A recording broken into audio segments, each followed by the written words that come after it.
That's pretty wild for a gasoline version. Hey guys, what's up? All right. It's Double Deuce back. Now, sit down, rise and shine. It's engine time. Okay?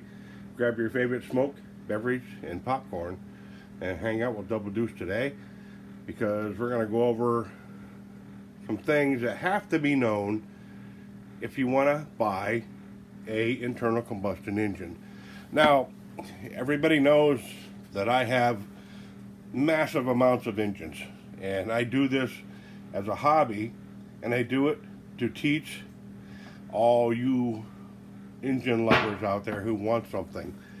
Now, in order to have something like this, you need to know how it operates. I get seriously hundreds of emails a month on runnability problems, no start problems. So we're going to rectify that today. That's the reason that Double Deuce has this channel here, to give everybody a chance to own something cool. And it's just a seat of the pants thing for me because I've done this all my life. And but some people that are entering the hobby, you know, we're all young and wanting to learn at one time in our life. And so I dedicated my channel to give you guys the opportunity to, I guess, kind of do a crash course on engines. So you have to know how to put one together when you buy the kit. You have to understand how they operate.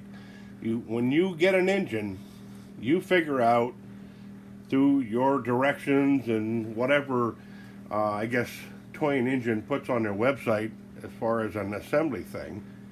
You know, it's like, this is the first gasoline version ever that I've had run good of all these engines, okay?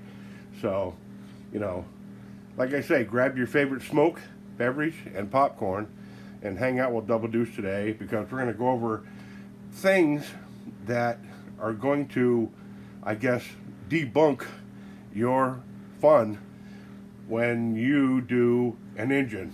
Like stupid things like fuel tanks, carburetors, you know, ignition systems. So I'm going to try to make this video short too, like my last one, but so here we go, guys. Hang on, sit down, and let's do it. Now, we're back. So, a lot of us buy our engines ready to run.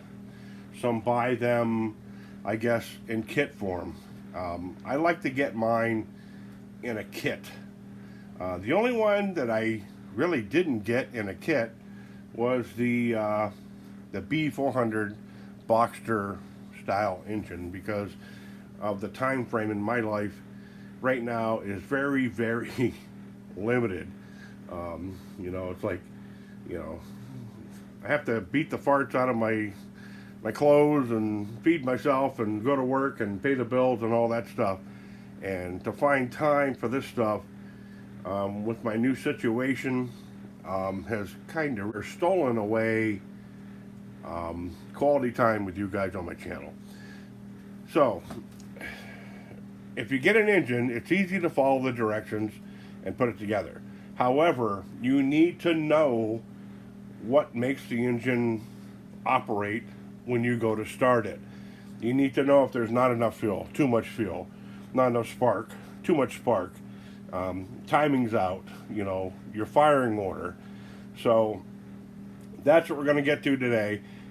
But like I said before, stupid things like fuel tanks, bad carburetors, you know, can really throw a wrench into things for you guys.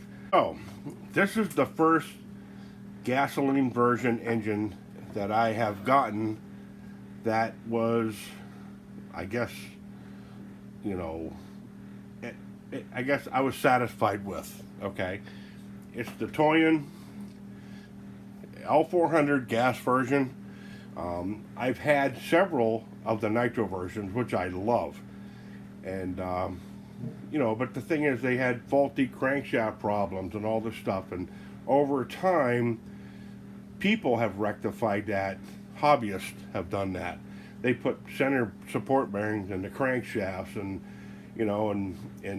but there was a lot of faulty machine work with all this stuff too. I'm gonna pop this off here because it stinks. But now, so when you assemble your engine, follow the directions, okay? I have not seen any faults in the directions on the Toyan website. So if you go to toyanengine.com, sign in, and you can go through all their options up there, and they have support. And when you go through support, it gives you an option for the assembly process of all the engines they make, from the single cylinder, twin cylinders, Toyan V8s to the Toyan engines. Okay, they have them in English, they have them in Chinese, so figure out which one you want, download it, and go over your directions there. Now, what they don't give you is a proper setting for the carburetors. Now, gasoline versus nitro is way different. You need twice as much nitro than you do gasoline. So your settings have to be wider for nitro and I guess tighter for gasoline. So, when you're assembling that, as a beginner, that can be confusing. That's why I'm making these videos. So, this carburetor right here came with its engine, and I could not get it to run at all. So I have, like I say, a bunch of these pump style carburetors. I've actually used Traxxas carbs, all these other different carbs on the Sisson engine, like even the Toyan V8s. I've tried to use the Kyosho carbs. Those are pretty good carbs. Actually, I think they're the best going for an aftermarket carb, from the factory, but they're hard to get. So when you get this, you have an adjustment needle here, you have a low end needle here, you have a transfer slot for your adjustment idle. Now you're going to want inside here to be about 1.5 millimeters open, and when you realize that the screw, the spring do not match that, you're going to have to alter these, like cutting one coil off the spring and take the screw out and round the edges with a piece of sandpaper. And inside the barrel there's that transfer slot. Now watch what happens when I open this. You'll see this go down. You see how it goes down? Because the transfer slot is at an angle, but it's very sharp, so you're going to have to sandpaper the edges off there to put your screw back in. Now once you get your 1.5 millimeter set for the opening inside, now you can do your low end idle and your high end idle. Now you're going to see on this one here, it's out about 1/16 of an inch out of the barrel. And I did notice on all the engines, nitro too, about 1/16 on your high end side. Now your low end side, you're going to have to like tweak these down. Start in, shut the thing right down and turn it out like 3/4 of a turn for gasoline, and then like 1.5, 2, maybe up to 3 for your nitro versions, because you need that extra amount of fuel to run a nitro engine. Now on this carburetor right here and this ignition system, I have successfully ran the Toyan gas version on nitro, 20% nitro. The only difference I had to do was I had to open up the settings a little bit. This one here kind of like stayed the same, but this one here had to come out like around 3 turns, 2.5, 3 turns, to start it, and then you can always get it back in. Now, if you're having trouble starting your engine, check your fuel tank, all right? These fuel tanks are garbage. It's like your feed comes inside the fuel tank right to the bottom here and sets right against this. So it might start briefly, but it pulls a vacuum down here because it's too tight. So here's what I did.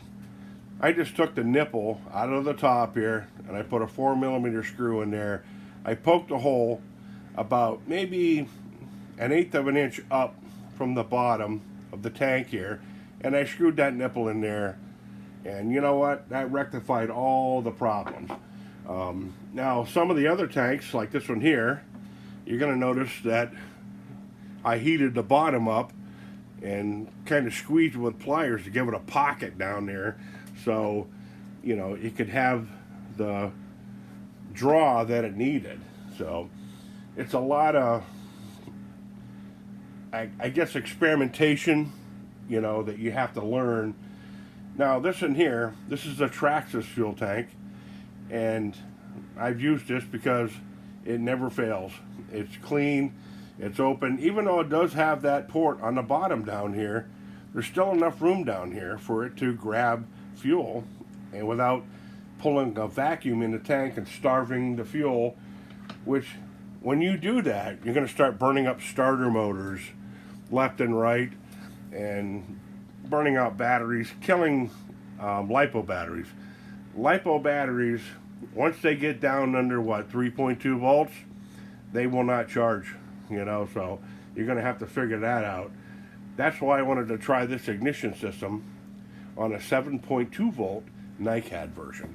You can run the NiCads totally dead and then recharge them up to 500 times, where the LiPo versions, once they go underneath that threshold of like 3 volts, you won't bring them back unless you know how to like jump them over to charge that particular cell. Because if it's a 2-cell or a 3-cell, one cell will die. Your smart charger will not charge it because it's trying to avoid overheating and a fire, and you do not want that. So anyways, guys, I'm hoping I'm touching on things here to help you guys get your engines up and running. Very simple. I mean, there's a million things with clutches and all this stuff. Another problem I had with this engine, now that I got it to rev like crazy, the flywheel kept coming off, and I would rev it and the nut would loosen right up. So I Loctited the nut with the pin right in there, super glued the distributor rotor and, you know, the tang in the rotor, and so far, if you've seen the last video, it revs pretty clean. It revs very well, and I'm happy with that. So, you know, now I can finish, I guess, tuning this thing, fix the water pump that's leaking, and it'll go in a build, you know. So I hope I touched on a lot of things that you guys had questions on. I hope I was clear enough for that, because, you know, with guys, I guess, like me, you know, it's a common thing to deal with small problems, so you don't go into detail. I hope I went into enough detail for you guys to figure that out. So anyways, guys, I'm going to keep playing today because it's like 14 degrees out, and there's, you know, I was outside pretty much all day yesterday morning. I sold my son's 70 SS 454 Chevelle, and we had to load it, I think it was Thursday night, and man, it was cold. It was brutally cold. We had like a Arctic blast up here, and you know, polar vortex, I think they call that, you know, and we had a bomb cyclone, you know, at the same time. And, you know, us New Englanders do, we just sit inside and, you know, stay warm, put a little antifreeze in us and play with our stuff. So, all right, guys, put your comments down below. Like, share, subscribe if you want. Love to all, and I'll catch you later.